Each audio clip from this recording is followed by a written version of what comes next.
بسم الله الرحمن الرحيم قل أعوذ برب الفلق من شر ما خلق ومن شر غاسق إذا وقب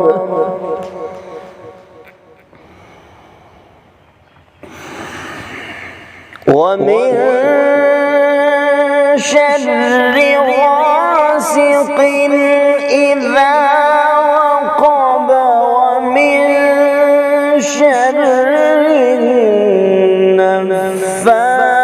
النفاثات في العقد ومن شر حاسد إذا حسد.